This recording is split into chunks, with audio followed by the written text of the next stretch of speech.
Hi, so this is AiFiddle. It's a tool that I've been working on to enable visualizing, designing, and training of deep neural network inside of a web browser. So let's go through a typical workflow. We'll go first to the dataset section and pick one of the available datasets. So I will pick mints now because it's fairly simple to train and click on the load dataset. So this may take a few seconds for the dataset to load. And there we go. Now that the dataset has loaded, I can see that I have a visual representation of my input tensor and my output tensor. So in that case, it's a 1-axis, 784 dimension, and a 1-axis and 10 dimension. So let's build a very simple model. I will go to the Add a Layer section and start adding layers. I will first add a dense layer of 200 units with a redo activation, submit, and one more layer, this time with 10 units, and a softmax activation so that we get a probability distribution. Right. Now that my network is connected, I could start training. But before doing so, I will go to the Evaluate section and make a few predictions. So by clicking the Shuffle button, I get a random example from the dataset. I can predict.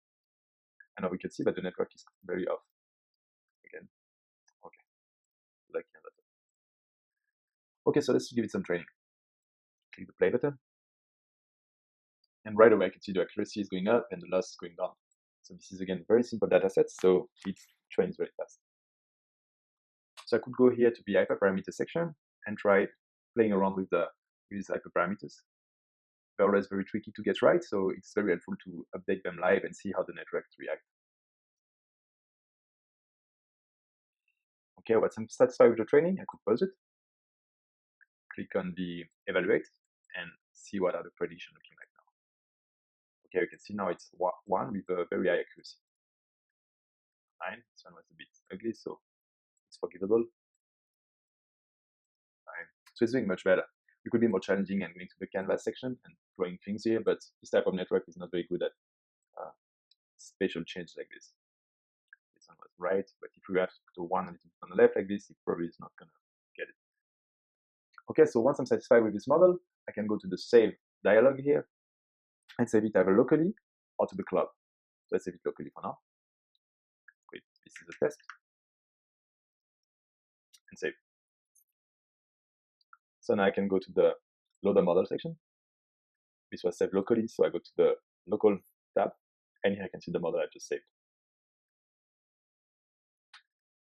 I could also go to the Cloud section and load a more complicated model.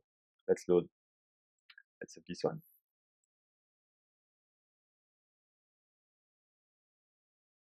And we can see that this one is a convolutional neural net.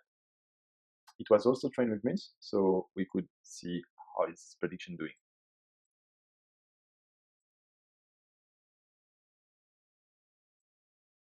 This is not fantastic on the canvas. See on the dataset. 8. So here we can see he has a too high accuracy, so he probably remembered the dataset by heart. Okay, so that's about it. If you have any feedback, please do let me know. Here you can find a GitHub issue board so you can file bugs. And otherwise, please contact me through the website. So thank you very much for watching. Bye-bye.